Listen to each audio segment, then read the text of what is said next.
Assalamualaikum warahmatullahi wabarakatuh.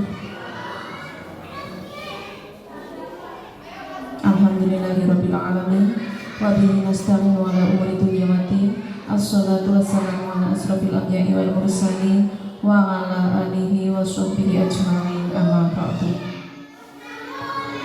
Yang terhormat Bapak Kepala Sekolah SD Negeri Siti Bentar, Bapak Nur Aminyanto SPD. Yang saya hormati rekan-rekan guru SD Negeri Siti Bentar beserta karyawan SD Negeri Siti Bentar.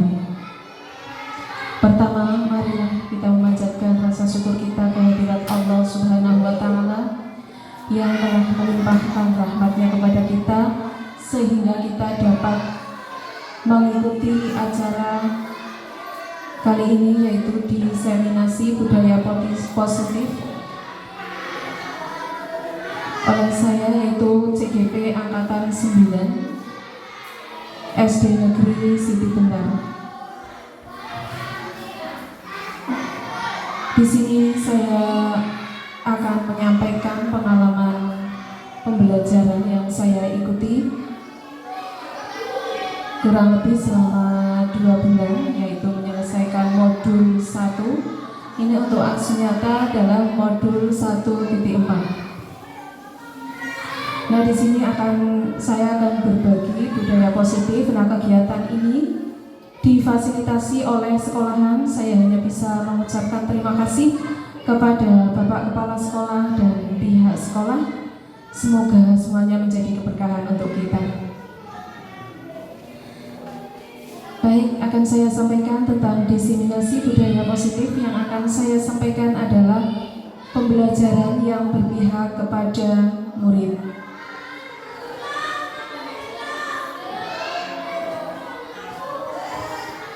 Yang pertama yaitu tentang konsep inti budaya positif, yaitu perubahan paradigma belajar, disiplin positif, nilai-nilai kebajikan, kebutuhan dasar manusia, motivasi perilaku manusia, posisi kontrol guru, keyakinan kelas, dan segitiga restitusi.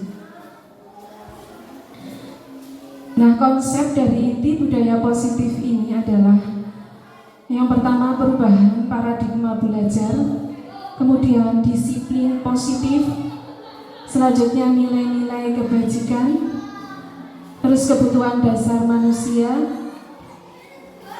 motivasi perilaku manusia, posisi kontrol guru, keyakinan kelas, dan segitiga restitusi. Nah, kita akan bahas tentang pembelajaran dengan paradigma baru. Apa yang dimaksud dengan pembelajaran dengan paradigma baru? Pembelajaran dengan paradigma baru merupakan pembelajaran yang dirancang berdasarkan prinsip pembelajaran berdifferensiasi, sehingga para peserta didik belajar sesuai kebutuhan berdasarkan tahap perkembangan sesuai teori psikologi modern untuk mewujudkan profil pelajar Pancasila. Tentunya di SD kita adalah termasuk sekolah PSP, yaitu sekolah penggerak. Itu tidak asing lagi dengan kata-kata berdifferensi ya. Kita belajar sesuai dengan kebutuhan murid kita masing-masing.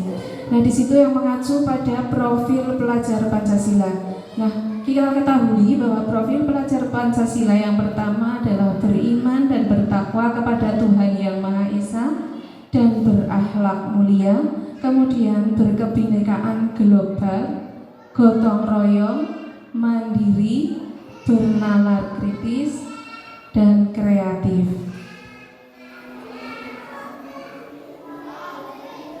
Nah, ini kadang terjadi miskonsepsi teori kontrol.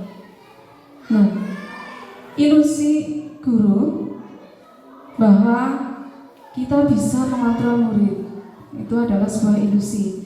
Ilusi juga bahwa semua penguatan positif efektif itu bermanfaat. Kemudian ilusi bahwa kritik dan membuat rasa bersalah mampu menguatkan karakter. Ilusi juga bahwa orang dewasa berhak memaksa, itu adalah sebuah ilusi.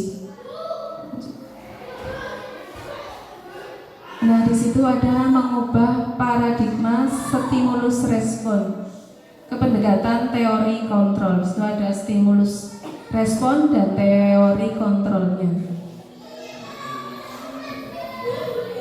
Realitasnya di stimulus respon ada kebutuhan kita itu sama, tapi di teori kontrolnya pada realitasnya itu kebutuhan itu berbeda, tidak sama. Kemudian semua orang melihat hal itu sama. Di teori kontrolnya setiap orang memiliki gambaran yang berbeda. Kemudian kita mencoba mengubah orang agar berpandangan sama dengan kita. Di teori kontrolnya kita berusaha memahami pandangan orang lain tentang dunia. Kemudian perilaku buruk dilihat sebagai satu kesalahan. Di teori kontrolnya semua perilaku mempunyai tujuan. Kemudian di teori respon, di stimulus respon, orang lain bisa mengontrol saya. Di teori kontrolnya hanya Anda yang bisa mengontrol diri Anda. Kemudian di stimulus responnya, pemaksaan ada pada saat bujukan gagal. Di teori kontrolnya adalah kolaborasi dan konsensus menciptakan pilihan-pilihan baru. Kemudian model berpikir menang kalah. Padahal di teori kontrol itu model berpikirnya menang-menang. Demikian teori stimulus respon dan teori kontrolnya. Nah, yang dimaksud dengan stimulus respon yaitu tanggapan seseorang terhadap suatu rangsangan yang dihadapinya.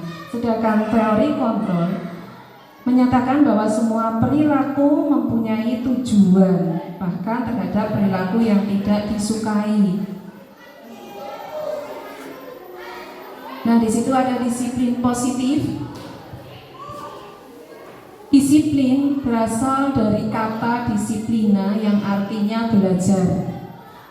Disiplin mengacu pada disiplin diri yang memiliki tanggung jawab terhadap apa yang dilakukannya berdasarkan nilai-nilai yang diyakini. Kemudian disiplin positif merupakan salah satu cara penerapan disiplin yang bertujuan untuk menumbuhkan kesadaran serta memperdayakan peserta didik tanpa imbalan, penghargaan atau reward tentang ancaman atau hukuman. Nah, sebagai pendidik, tujuan kita adalah menciptakan peserta didik yang memiliki disiplin diri sehingga mereka berperilaku mengacu kepada nilai-nilai kebajikan universal dan memiliki motivasi intrinsik, yaitu motivasi dari dalam diri kita dalam perubahan perilaku ke arah yang lebih baik lagi. Nah, di situ dijelaskan kebutuhan dasar manusia. Kebutuhan dasar manusia adalah segala sesuatu yang kita lakukan untuk mendapatkan apa yang kita inginkan. Seluruh tindakan yang kita lakukan memiliki tujuan tertentu, dan semua usaha terbaik yang kita lakukan adalah dalam rangka kebutuhan dasar kita terpenuhi dengan baik. Di situ ada 5 kebutuhan dasar manusia, yaitu yang pertama bertahan hidup. Bertahan hidup tentunya dengan makanan, pakaian, tempat tinggal, keamanan, dan kesehatan. Di situ manusia juga butuh kasih sayang dan rasa diterima. Nah, rasa diterima atau dipedulikan, berbagai kerjasama menjadi bagian dari kelompok. Kemudian penguasaan, harga diri, keinginan untuk dianggap memimpin prestasi, diakui dan didengar. Kemudian manusia juga memiliki kebebasan, yaitu mandiri, memiliki pilihan, mencoba hal baru, mampu mengendalikan arah dirinya. Kemudian kesenangan, yaitu bermain humor dan tertawa. Ya, itu ada motivasi perilaku. Nah, sebelum motivasi dan perilaku, kita ice breaking dulu. Tepuk 1, tepuk 2, tepuk 3. Ya, terima kasih. Selanjutnya, di situ adalah motivasi perilaku manusia.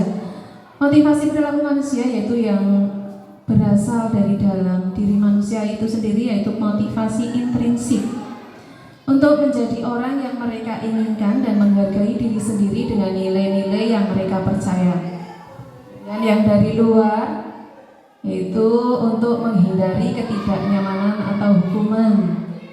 Nah, itu dari luar. Nah, untuk selanjutnya untuk mendapatkan imbalan penghargaan dari orang lain. Misalnya motivasi perilaku orang dari luar.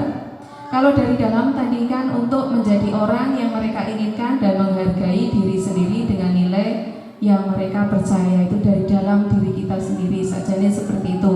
Tapi kalau dari luar, misalnya kita tuh sekarang kan untuk absen memang harus pagi, nah itu dari luar untuk menghindari ketidaknyamanan atau hukuman. Nah, tujuan kita absen ada yang menghindari ketidaknyamanan atau hukuman. Nah, kalau memang sudah dasar itu ya memang tugas itu memang harus dijalankan. Kemudian bisa karena untuk mendapatkan imbalan itu juga bisa menjadi motivasi dari perilaku manusia tersebut.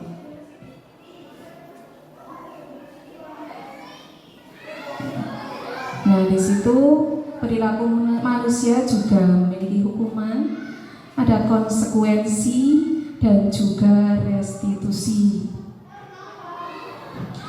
Hukuman bahwa tidak terencana atau tiba-tiba atau murid tidak tahu apa yang akan terjadi, tidak dilibatkan, bersifat satu arah, tapi biasanya berupa fisik atau psikis. Itu kalau hukuman. Nah, kalau konsekuensi itu terencana, disepakati, sesuai peraturan, tetapi tidak dibuat tidak nyaman. Nah, ini sikap guru selalu memonitor murid, itu konsekuensi. Sedangkan restitusi itu lebih terencana, disepakati sesuai peraturan murid, tetap dibuat tidak nyaman. Sikap guru selalu memonitor murid, itu restitusi. Selanjutnya, pada 5 posisi kontrol guru, kita sebagai guru juga memiliki posisi kontrol. Kadang kita bersikap sebagai penghukum, pembuat rasa bersalah, teman, pemantau, manajer. Nah, kita nanti menilai diri kita sendiri yang sudah kita lakukan itu. Kita sebagai penghukum untuk murid kita, apa pembuat rasa bersalah, apa sebagai teman, apa sebagai pemantau, apa sebagai manajer. Nah, di situ ada contoh penerapan posisi kontrol guru. Nah, di situ ada sebuah kasus ketika upacara siswa tidak memakai atribut lengkap. Di situ sebagai penghukum, kalau hormat pada bendera selama 1 jam itu termasuk penghukum, ya Bapak Ibu. Nah, kalau berapa kali Ibu harus memberitahu kamu, kamu selalu saja mengecewakan ibu. Itu adalah sebagai pembuat merasa bersalah. Kata-kata itu adalah membuat murid kita merasa bersalah. Kemudian ada kalanya, ayo dong ikut aturan sekolah, tolong bantu ibu. Ya sekali ini sudah tidak apa-apa, lain kali jangan sampai berbuat seperti ini lagi ya. Itu adalah sebagai teman. Kemudian kamu sudah melanggar peraturan sekolah, kamu tahu konsekuensinya. Setelah upacara kamu beli atributnya ke koperasi dan jangan diulangi lagi. Itu sebagai pemantau. Kemudian sebagai manajer, apa kamu tahu kesalahanmu? Kira-kira bagaimana kamu memperbaiki kesalahanmu? Nah, dari kelima posisi kontrol tersebut, mungkin kita pernah melakukan semuanya, tapi yang paling baik kita lakukan itu kita bisa memilih yang mana yang harus kita pakai untuk keberhasilan anak didik kita.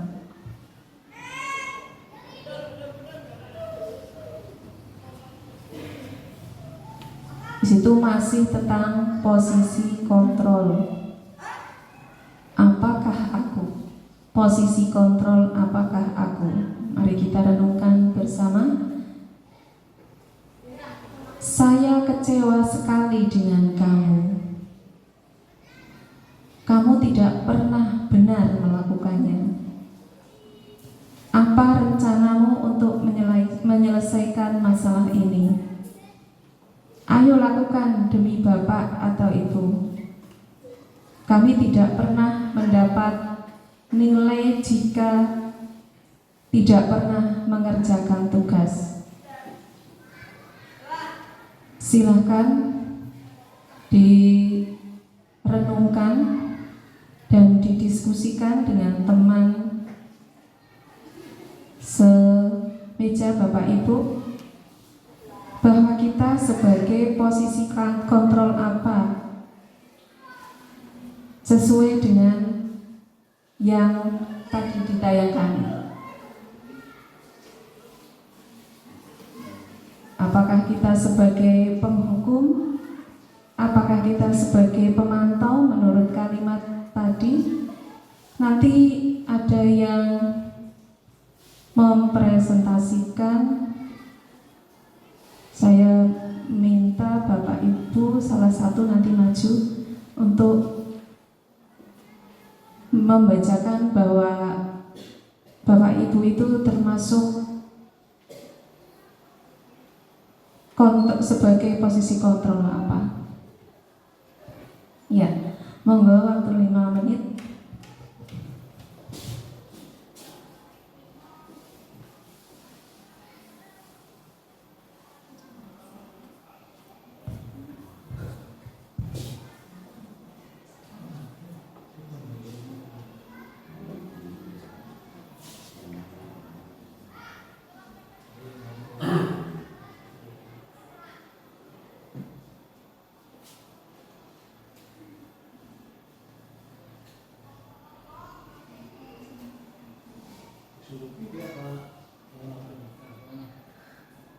Iya, memilih salah satu boleh.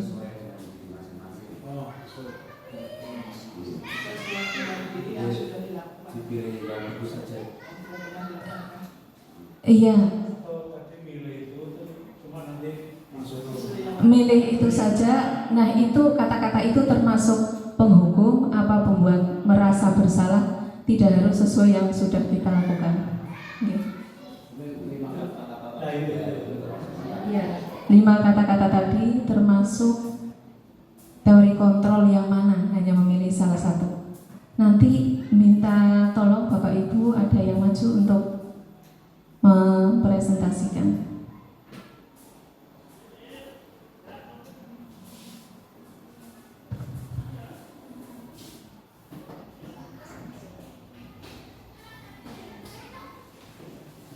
Ya, sudah.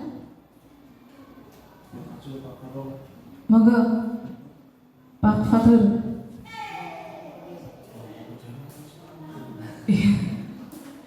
Kelompoknya dua-dua.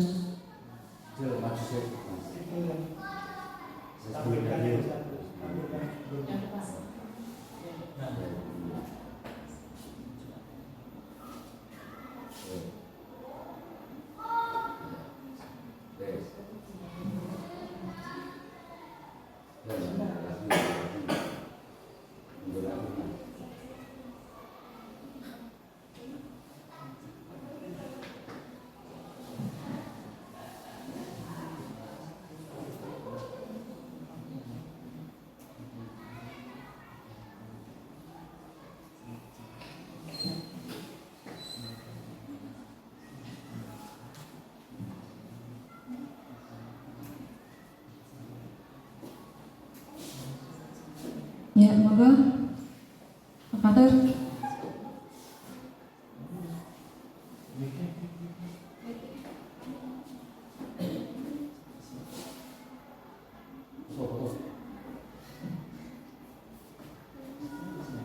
Sini Pak Fatur depan saja.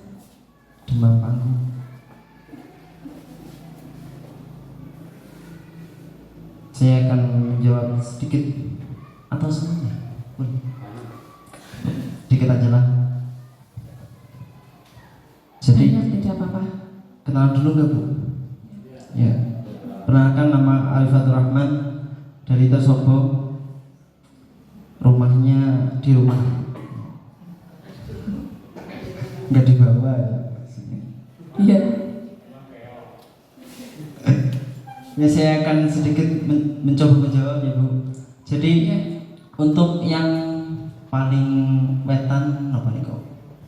Saya paling timur ya. Saya kecewa sekali dengan kamu. Nah, ini menunjukkan bahwa ini adalah contoh yang membuat merasa bersalah.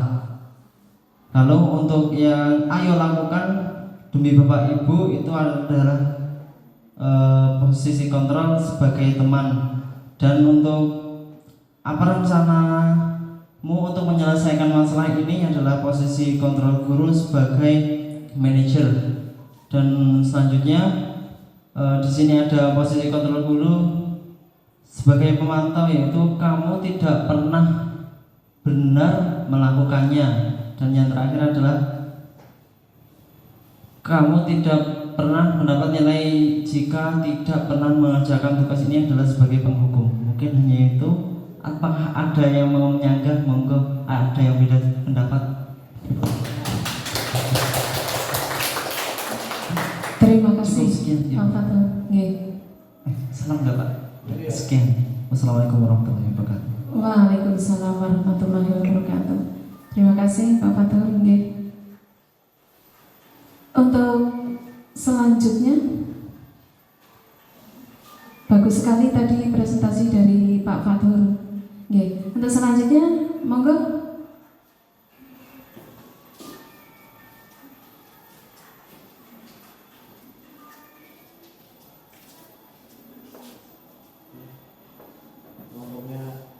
Kelompoknya Bu Bibah, silakan. Putri dan Bu Bibah. Ya, silakan.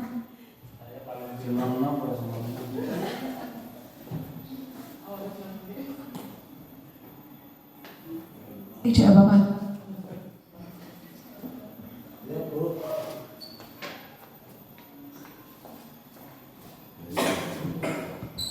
Ya, sebelumnya Assalamualaikum warahmatullahi wabarakatuh.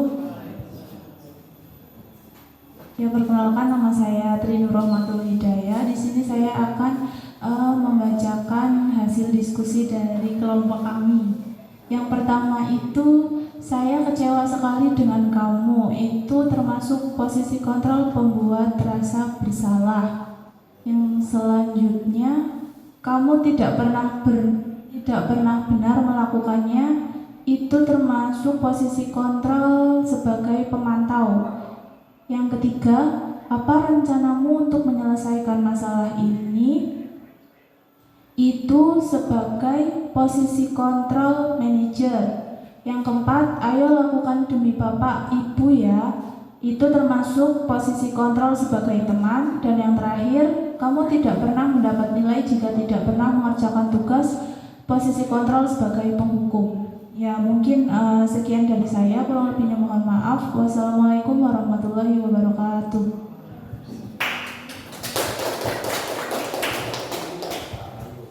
Terima kasih Bu Netri. Mungkin ada koreksi dari kelompok lain? Ya, terima kasih. Cukup ya Bapak Ibu untuk presentasi posisi kontrol sebagai apakah aku. Nah, untuk selanjutnya yaitu tentang keyakinan kelas. Mengapa harus keyakinan kelas? Bukan peraturan kelas. Ya. Mengapa keyakinan kelas? Bukan peraturan kelas. Silakan, kenapa keyakinan kelas? Kira-kira kenapa ya Bu Biba? Kalau keyakinan kelas itu peraturan yang dibuat, kesepakatan yang dibuat oleh guru dan anak-anak. Jadi kalau semisal anak-anak itu yang melanggar, berarti mereka harus dapat konsekuensi dari keyakinan yang mereka buat. Jadi kalau untuk berkeyakinan kelas diminta setiap anak itu membuat apa yang mau dibuat keyakinan kelas, misal tidak boleh terlambat atau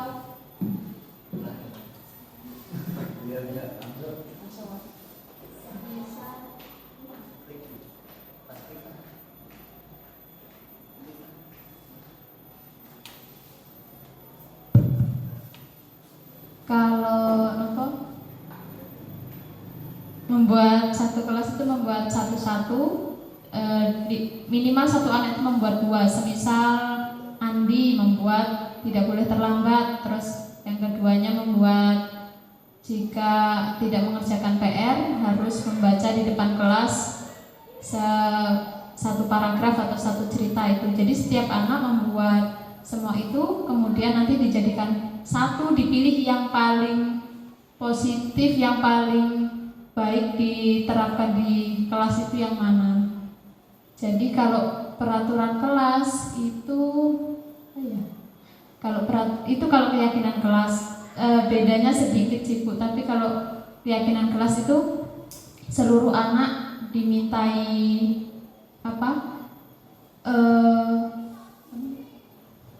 diminta jawabannya masing-masing. Tapi kalau peraturan kelas itu dibuat bersama sekolah, maksudnya satu sekolahan gitu. Tapi kalau keyakinan kelas hanya untuk kelas sendiri. Jadi kalau kelas 4 ya kelas 4 itu sendiri. Tapi kalau peraturan kelas mungkin sudah dibuat oleh satu sekolahan, itu peraturan kelas hampir sama gitu. Iya. Kalau keyakinan memang seperti tadi yang diutarakan oleh Bu Bibah, itu betul sekali. Kalau peraturan kelas itu biasanya untuk satu sekolahan, ya. Tapi mungkin itu menurut pendapatnya Bu Bibah, ya. Mungkin ada yang berpendapat lain. Apa itu keyakinan kelas dan peraturan kelas? Monggo Pak Arif.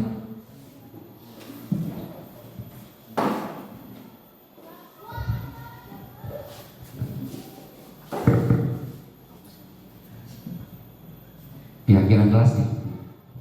Kalau keyakinan kelas itu dibuat bersama-sama dengan siswa. Ya, jadi keyakinan kelas itu tidak boleh hanya dibuat oleh guru saja atau mungkin oleh pihak sekolah, tapi itu harus di semacam ini loh. Kalau pas kita mau belajar kan kita kalau yang sebelum belajaran yang sebelum mulainya tadi bukan yang kita janji kalau mau keluar kalau mau ke belakang harus pamit dulu, yang kelas semacam itu. kesepakatan. Jadi keyakinan kelas seperti itu harus dibuat dulu bersama anak-anak. Ini berarti ini gimana nih untuk menjadi anak yang baik harusnya seperti apa? Kalau misalnya mau pinter harus bagaimana, sama guru harus bagaimana. Itu jadi nanti anak-anak itu merasa bertanggung jawab untuk melaksanakan keyakinan yang kelas yang sudah dibuat bersama-sama gitu. Itu saja, terima kasih. Nah, untuk peraturannya gimana Pak? Peraturan kelasnya? Oh, kalau peraturan kelas itu kan aturan-aturan yang bersifat semacam kayak jadi dibuat mungkin oleh guru saja itu bisa, tapi juga anak juga dilibatkan kan sekarang. Ya, tapi memang berbeda ini yang dibahas itu berbeda. Kalau keyakinan kelas itu lebih cenderung privasi pribadi dari untuk anak secara pribadi gitu loh. Kalau peraturan kan hubungannya dengan mungkin aturan-aturan yang bersifat pembelajaran gitu. Kalau keyakinan itu kan seperti kalau anak baik itu bagaimana. Jadi kalau mau pintar harus bagaimana. Kalau peraturan kan misalnya tentang mungkin tentang piket itu kan yang sifatnya itu lebih umum gitu. Menurut saya begitu. Terima kasih. Iya, terima kasih Pak Arif. Bagus sekali. Kemudian ada yang menguatkan satu lagi? Monggo. Sudah? Oke, monggo. Terima kasih. Mengapa keyakinan kelas? Mengapa bukan peraturan kelas? Kalau menurut saya, untuk peraturan kelas itu biasanya dibuat sepihak, misalnya oleh guru atau sekolah yang mengikat kepada siswa. Sedangkan keyakinan kelas adalah peraturan yang dibuat berdasarkan dua arah antara anak dan antara murid atau anak dengan guru, dicari kesepakatan. Jadi ada kesepakatan intinya di situ. Iya. Untuk peraturannya Pak? Nah itu kalau peraturan peraturan kelas itu tadi dibuat sepihak, artinya mungkin oleh Pak Guru atau Bu Guru atau mungkin dari sekolah. Jadi tidak ada istilahnya andil dari anak itu sendiri. Iya. Untuk keyakinannya?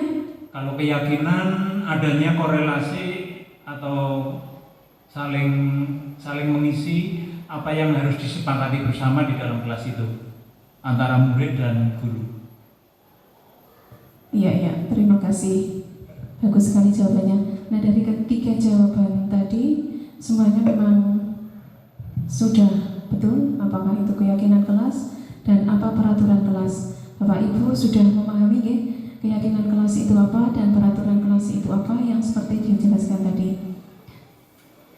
Nah, kalau keyakinan kelas itu kan biasanya memang dibuat di kelas atau sesuai tadi sebelum kita melaksanakan diseminasi ini bisa dilakukan kesepakatan terlebih dahulu. Misalnya jangan menyalakan HP ketika sedang melaksanakan diseminasi, itu termasuk keyakinan kelas. Kalau peraturan memang dibuatnya lebih luas lagi.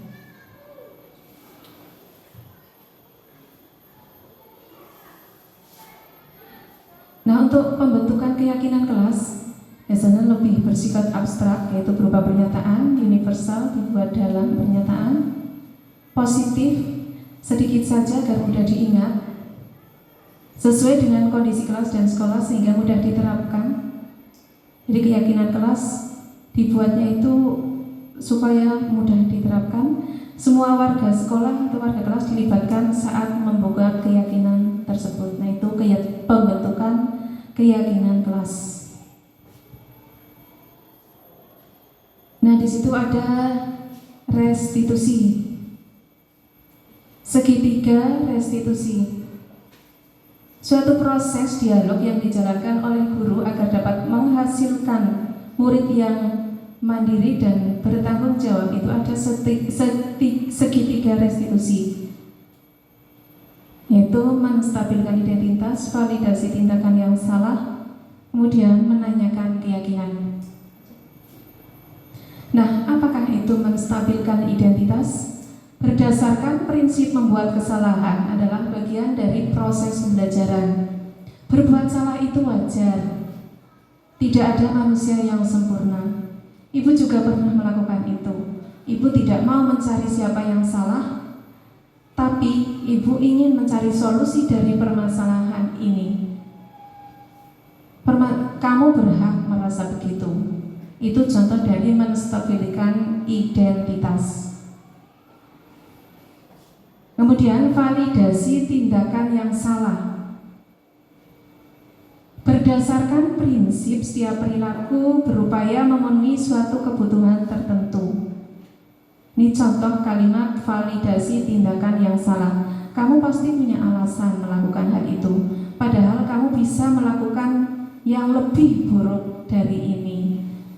Kamu patut bangga karena telah melindungi sesuatu yang penting buatmu. Kamu melakukannya karena mempertahankan yang penting buatmu. Itu contoh validasi tindakan yang salah. Kemudian menanyakan keyakinan. Berdasarkan prinsip teori kontrol bahwa pada dasarnya kita termotivasi secara intrinsik, yaitu untuk menanyakan keyakinan. Nilai-nilai apa yang telah disepakati bersama, seperti gambaran kelas yang ideal menurut kamu. Kita ingin menjadi orang yang seperti apa? Jadi dalam kita melakukan restitusi itu ada menanyakan keyakinan, seperti dalam materi yang ditayangkan, itu nilai-nilai apa yang telah disepakati bersama, seperti gambaran kelas yang ideal menurut kamu. Kita ingin menjadi orang yang seperti apa? Itu adalah contoh menanyakan keyakinan. Nah, sebelum penutup, Bapak Ibu apa sudah paham tentang tadi yang keyakinan kelas, menstabilkan data, yang segitiga restitusi?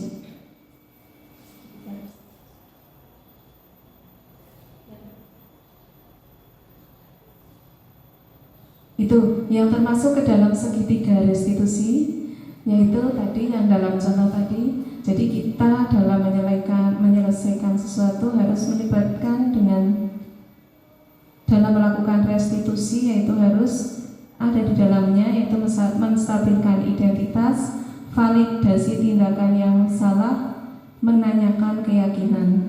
Nah, restitusi sendiri itu menyelesaikan permasalahan, yaitu dengan siswa, tapi siswa itu menyadari bahwa dia melakukan kesalahan dan ingin memperbaikinya dengan kesadarannya sendiri. Itu yang dimaksud dengan restitusi. Nah, segitiga restitusi tersebut yaitu meliputi menstabilkan identitas. Guru cara merestitusi yaitu yang pertama menstabilkan identitas, kemudian menvalidasi tindakan yang salah, kemudian menanyakan keyakinan. Itu yang restitusi. Itu kalimatnya.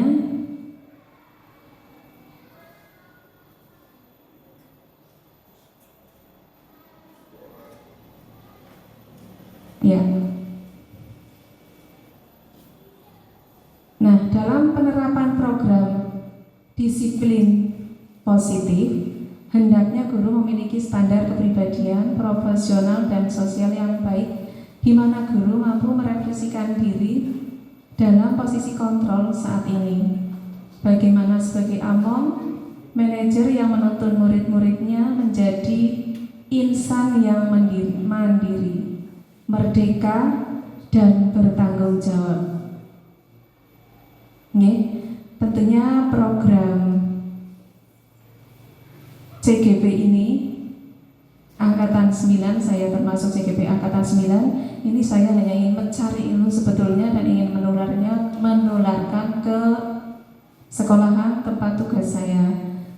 Nah, memang ini pelaksanaannya adalah secara daring ya. Kalau lulingnya hanya ketika loka karya. Itu tentang CGP itu sangat sangat berkaitan dengan sekolah kita, karena sekolah kita adalah sekolah PSP. Nah, ini cukup sekali membantu saya dalam menyelesaikan pendidikan saya di calon guru penggerak ini. Saya hanya bisa mengucapkan terima kasih kepada Bapak Kepala Sekolah dan rekan-rekan guru semua atas segala bantuannya yang telah melancarkan saya dalam melaksanakan pendidikan calon guru penggerak. Nggih.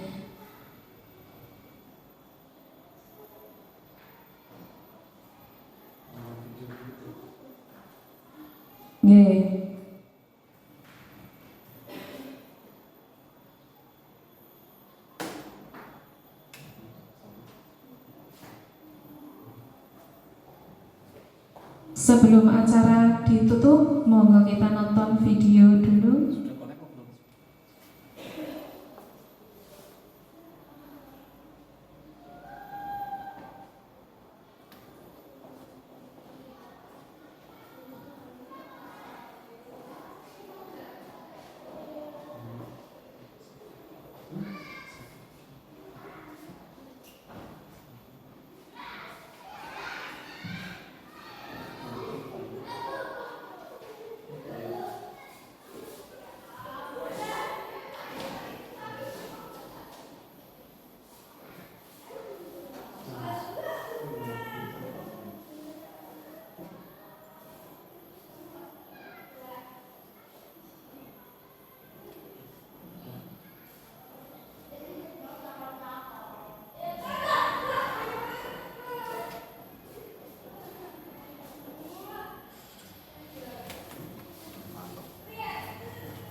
Lima posisi kontrol itu adalah: 1. Posisi penghukum, 2. Posisi pembuat merasa bersalah, 3. Posisi teman, 4. Posisi pemantau atau monitor, dan 5. Posisi manajer.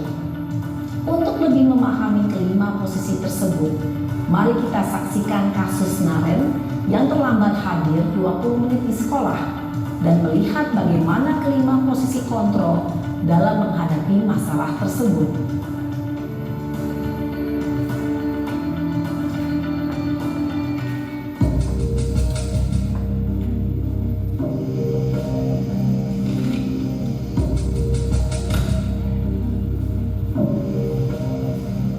Naren! Sini kamu! Selamat pagi, Bu. Selalu terlambat. Kamu deh, pasti terlambat. Maaf, Bu. Saya Apa? Apa coba? Alasan kamu apa lagi? Kapan sih kamu tidak terlambat? Malas sekali ya kamu jadi anak. saya Dasar pemalas. Gak kapok-kapok sih kamu. Sudah berapa kali terlambat? Sana, kamu keliling lapangan basket 2 kali. Kenapa saya harus ke lapangan basket, Bu? Kenapa? Kamu melawan ibu? Berani-beraninya jawab. Sudah terlambat, masih berani jawab pula. Sekarang, keliling lapangan basket 5 kali sekalian. Biar kapok. Cepat. Pergi sana ke lapangan basket. Posisi penghukum biasanya berbicara dengan nada tinggi, menghardik, menunjuk-nunjuk, menyakiti, dan menyindir.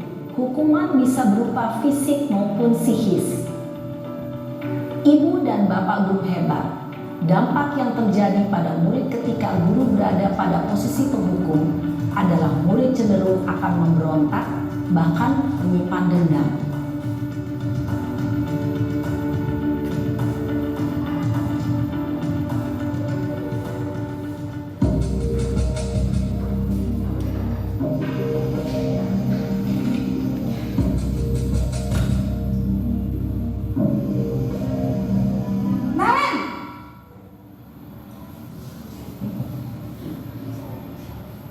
pagi Bu.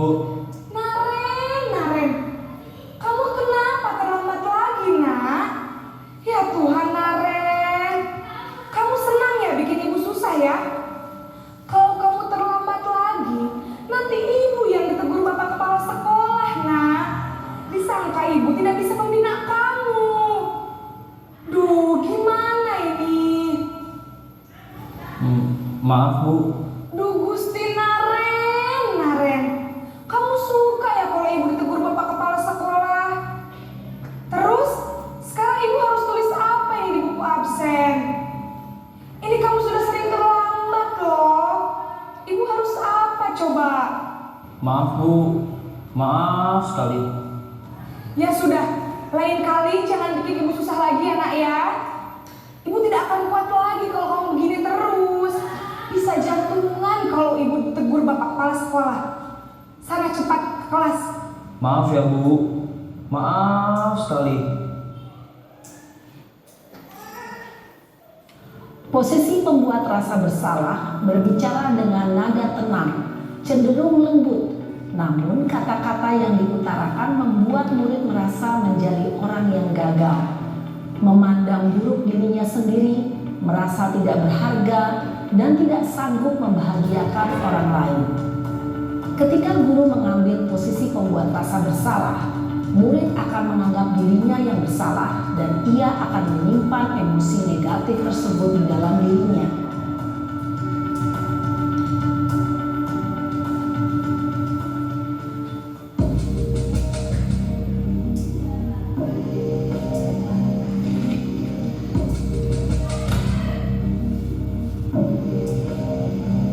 Naren,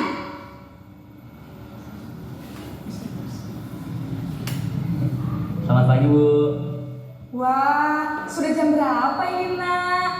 Terlambat lagi ya sayang. Iya Bu. Habis ibu saya lupa bangunkan saya Bu. Kamu malah menyalahkan ibu kamu. Kamu bukannya anak yang larinya paling kencang. Kok terlambat sih? Iya Bu. Saya memang terlambat bangun tadi. Jadi biarpun saya lari kencang, tetap gak kekejar Bu. Ya sudah sana. Nanti lain kali larinya lebih kencang lagi ya. Biar gak terlambat lagi. Bikin seneng ibu. Demi ibu. Bisa kan? Bisa lah Bu. Ya sudah sana masuk kelas. Ibu beresin urusan absen kamu. Kamu ini ada-ada saja. Dalam posisi teman, guru berbicara dengan nada suara ramah, akrab, cenderung bersenda gurau untuk menjaga suasana tetap santai. Murid akan merasa senang, aman, dan akrab dengan guru. Identitas yang tercipta adalah identitas sukses atau berhasil. Namun, perlu diingat, karena ini masih dorongan eksternal, maka ada faktor ketergantungan dari murid kepada orang tertentu.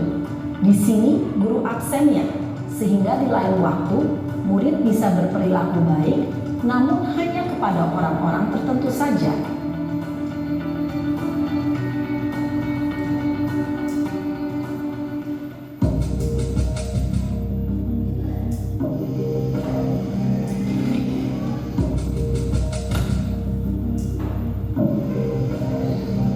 Naren,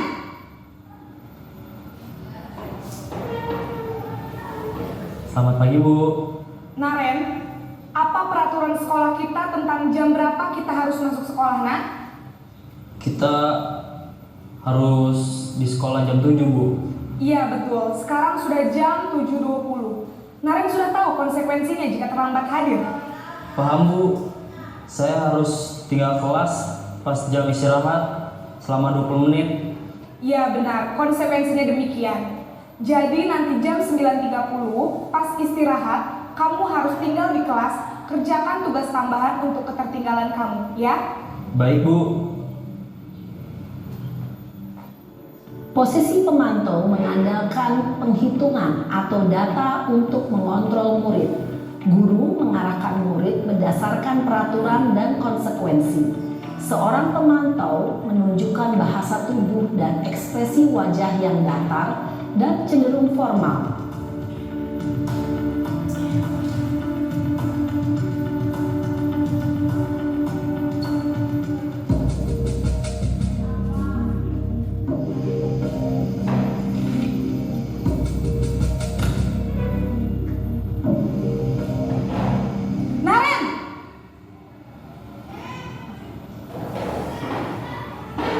Selamat pagi, Bu. Selamat pagi, Naren. Maaf, Bu. Saya terlambat. Iya, sekolah masuknya jam 7, sekarang sudah jam 7.20. Jadi sekarang bagaimana ini, Naren? Maaf, Bu. Saya lupa setel alarm saya semalam. Baiklah, menurut kamu, keyakinan sekolah yang mana yang perlu kamu tingkatkan? Menghargai diri sendiri dan orang lain mungkin ya, Bu. Setuju. Jadi, apakah Naren meyakini prinsip saling menghormati tersebut? Iya, Bu. Saya meyakininya. Apakah Naren bersedia memperbaiki masalah keterlambatan ini? Bersedia, Bu. Bagaimana kamu akan perbaiki masalah keterlambatan ini? Saya akan coba untuk tidak lupa menyetel alarm saya, Bu. Baik, kalau Naren lupa menyetel alarm di rumah, ada orang yang kira-kira bisa bantu mengingatkan tidak? Ada, Bu. Kakak saya, Kak Emma. Ada lagi selain Kak Emma? Selain Kak Emma, ada ibu saya. Baik, jadi yang mengingatkan Naren adalah Kak Emma dan ibu kamu ya? Kira-kira akan mulai setel alarm kapan nih, Naren? Setelah pulang sekolah, akan segera saya lakukan. Baik, jadi Naren akan setel alarm untuk bangun besok pagi dan akan diingatkan oleh kakak dan ibunda Naren ya. Ada lagi yang mungkin perlu dilakukan, Naren, agar tidak terlambat bangun lagi? Tidak ada, Bu. Baik, Naren, terima kasih untuk kerjasama kamu. Sekarang kamu perlu kembali ke kelas untuk belajar. Baik, Bu. Terima kasih. Posisi manajer adalah posisi kontrol yang disarankan untuk membimbing murid memiliki sikap disiplin yang positif, yaitu murid yang mandiri, bertanggung jawab, dan dapat memecahkan masalah. Tujuan dari posisi ini adalah agar murid dapat berefleksi atas tindakannya. Guru akan dengan tulus memberikan pertanyaan-pertanyaan bermakna, sehingga membuat murid dapat belajar dari kesalahannya dan mencari sebuah solusi untuk menyelesaikannya. Ibu dan Bapak guru hebat, setelah mengamati adegan kelima posisi kontrol tadi, kira-kira posisi mana yang paling ideal? Posisi mana yang dapat menunjang motivasi intrinsik murid? Ya, tentu posisi manajer. Posisi ini memang posisi ideal yang ingin dituju setiap pendidik. Pada posisi inilah, guru dapat menerapkan disiplin positif yang berpihak pada murid, yang memerdekakan murid. Perjalanan seorang pendidik tentunya tidak mudah untuk sampai pada posisi seorang manajer. Namun, tujuan kita pasti, yaitu menciptakan murid-murid yang mandiri, merdeka, dan bertanggung jawab. Semoga penggambaran 5 posisi kontrol yang telah diperlihatkan ini dapat menjadi ajang refleksi bagi kita semua, agar dapat terus mengasah dan menerapkan disiplin positif yang memerdekakan murid. Mari terus berlatih dan bersemangat. Selamat menerapkan. Salam dan bahagia Ibu dan Bapak guru hebat.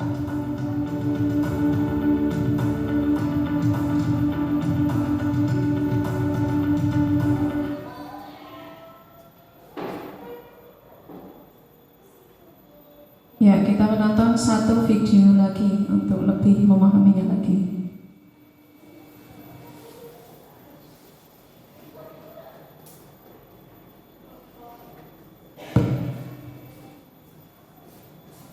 English is my second language. As a vlogger, I deal with social media a lot, which is actually fun for me.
Berarti 30 menit kamu sudah terlambat.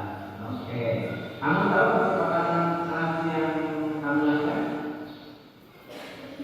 Apa? Oke, kamu tahu kan apa yang mesti kamu lakukan untuk memperbaiki kesalahan? Apa? Dengan cara? Oke, terus kamu kan sekarang tidak konkret ya, kenapa? Apa yang kamu lakukan untuk menyusun pelajaran yang tadi sudah Bapak sampaikan, kamu perlu datang?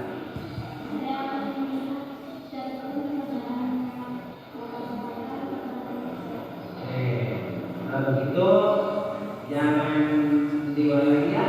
Kamu besok harus datang pada waktu. Oke, kan?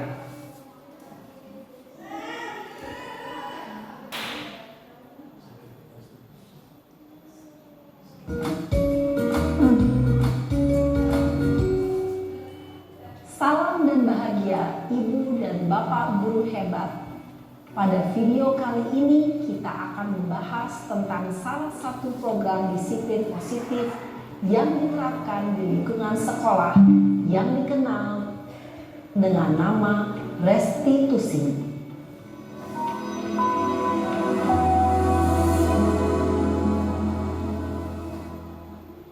Restitusi dikembangkan oleh pakar pendidikan Diane Gosson berlandaskan pada teori kontrol Dr. William Gleason. Segitiga restitusi adalah suatu proses dialog yang dijalankan oleh guru atau orang tua agar dapat menghasilkan murid yang mandiri dan bertanggung jawab. Pada saat guru di posisi manajer, aspek yang dikembangkan pada murid adalah motivasi intrinsik, sehingga penanaman nilai-nilai kebajikan dapat tumbuh dan berkembang menjadi suatu kebiasaan positif yang akhirnya membentuk karakter murid. Proses dialog ini terdiri dari 3 langkah yang digambarkan pada ketiga sisi pada segitiga restitusi. Sisi pertama adalah menstabilkan identitas. Sisi yang kedua adalah validasi tindakan yang salah.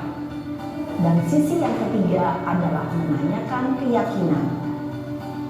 Ibu dan Bapak guru, berikut ini akan ditunjukkan bagaimana seorang guru berada dalam posisi manajer menggunakan penerapan segitiga restitusi.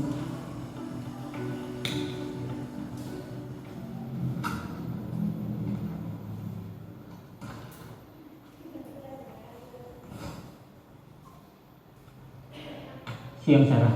Siang Pak. Sudah lama nggak ketemu Sarah. Kenapa hari ini ada di sini? Kesel Pak, kesel banget. Masa aku dikatain tukang fitnah Pak? Ya aku marah lah.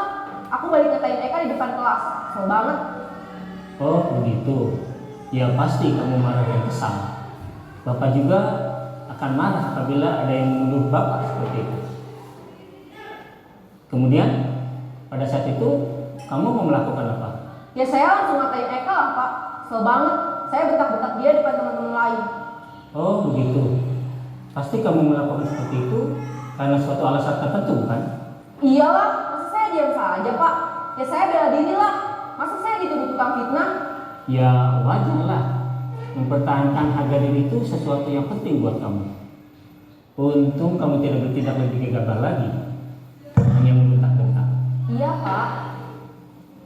Untung saya masih bersabar dan hanya membentak saja. Sudah gemes padahal. Saya pasti bela diri lah. Ya pasti ya. Tapi kamu memilih untuk tetap bertahan dan bersabar. Kamu memilih untuk tidak berbuat lebih parah lagi kan? Iya.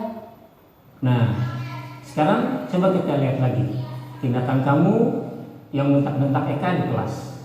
Tindakan kamu itu kira-kira sesuai dengan keyakinan kelas atau prinsip kamu tidak? Enggak lah Pak. Capek Pak jadi pemarah. Jadi keyakinan atau prinsip mana yang kurang sesuai dengan keinginan kamu?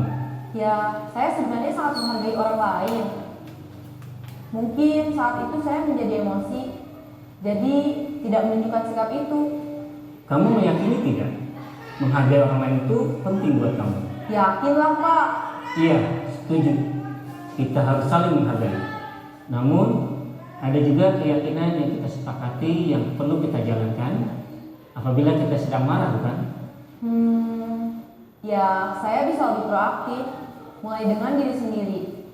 Saya bisa jadi lebih bersabar, mengambil waktu jeda untuk berpikir mau apa selanjutnya. Kira-kira kamu bersedia memperbaiki masalah ini tidak? Bersedia, Pak. Kalau kamu memperbaiki masalah ini, kamu akan menjadi orang seperti apa?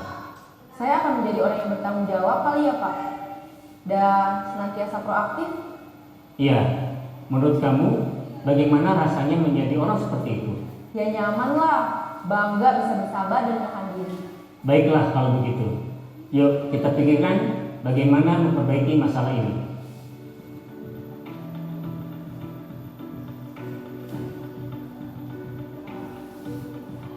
Ibu dan Bapak guru hebat. Baru saja kita menyaksikan contoh bagaimana seorang guru berada dalam posisi manajer menggunakan penerapan segitiga restitusi. Mari kita bahas satu persatu. Pada sisi pertama, menstabilkan identitas berdasarkan pada prinsip bahwa membuat kesalahan adalah bagian dari proses pembelajaran. Sisi pertama dari segitiga ini berperan menggeser identitas murid dari identitas gagal ke identitas sukses. Murid yang sedang bertingkah laku yang tidak pantas atau menarik diri saat itu sedang mengalami identitas gagal. Bila kita mengkritiknya, maka posisinya tidak akan berubah. Kita bisa mengajukan pernyataan-pernyataan ini. 1. Membuat kesalahan sesuatu yang wajar. 2. Manusia tidak ada yang sempurna. 3. Kita bisa memperbaiki masalah ini. 4. Saya tidak menanyakan kesalahannya. Saya lebih fokus bagaimana memperbaiki masalah ini. 5. Apakah saat ini kamu tengah menjadi orang yang baik untuk dirimu sendiri? Pada sisi kedua, validasi tindakan yang salah berlandaskan pada prinsip bahwa setiap perilaku berupaya memenuhi suatu kebutuhan tertentu. Guru yang telah memahami teori kontrol akan bergeser dari pemikiran stimulus respon menjadi proaktif dan mencoba untuk mengenali tujuan dari perilaku murid. Mengenali dan mengakui kebutuhan murid ini dapat memperbaiki hubungan dengan murid tersebut.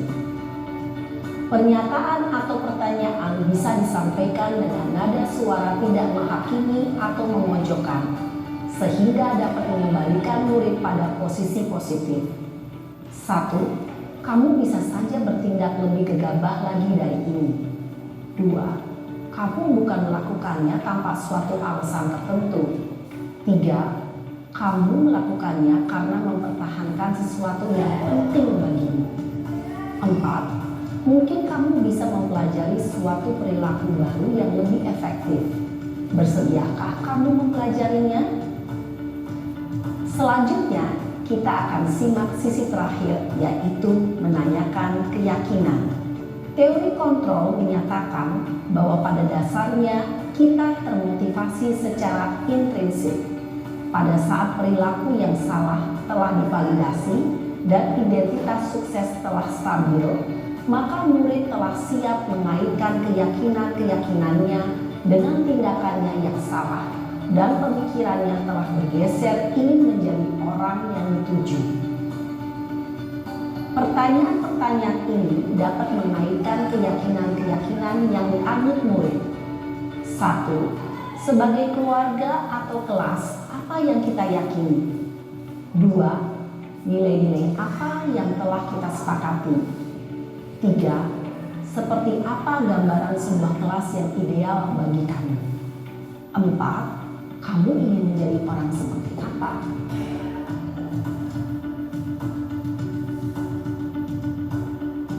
Dalam menerapkan segitiga restitusi, perlu diperhatikan beberapa hal, yaitu 1. Perilaku yang salah perlu dikaitkan berkaitan dengan nilai-nilai atau keyakinan-keyakinan yang telah disepakati atau dituju. 2. Kesediaan orang yang melakukan kesalahan untuk memperbaiki masalah. 3. Pemecahan masalah sebisa mungkin relevan atau memiliki hubungan dengan masalah yang ada. 4. Usaha. Perlu adanya suatu usaha perbaikan dari pihak yang berbuat kesalahan. 5. Waktu. Perlu didedikasikan waktu dari pihak yang berbuat kesalahan. Tanyakan kapan akan mulai diberlakukan usaha untuk memperbaiki masalah.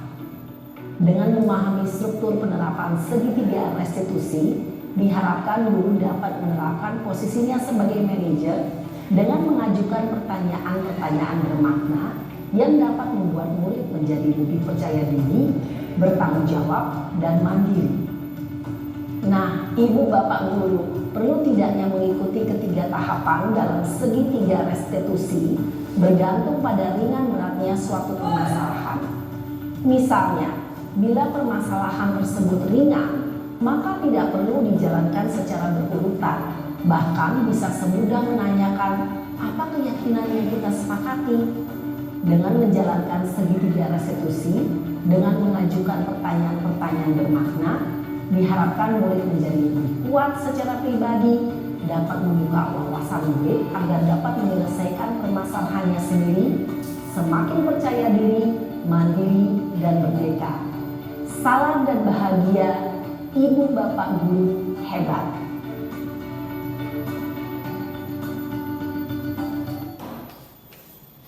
Ya, bagaimana Bapak Ibu? Sudah terasa paham ya? Semoga kita bisa melaksanakan tugas kita yaitu sebagai manajer. Nah, demikian tadi diseminasi dari saya dari awal hingga akhir. Apabila banyak kesalahan, saya mohon maaf yang setulus-tulusnya. Billahi taufiq wal hidayah. Wassalamualaikum warahmatullahi wabarakatuh.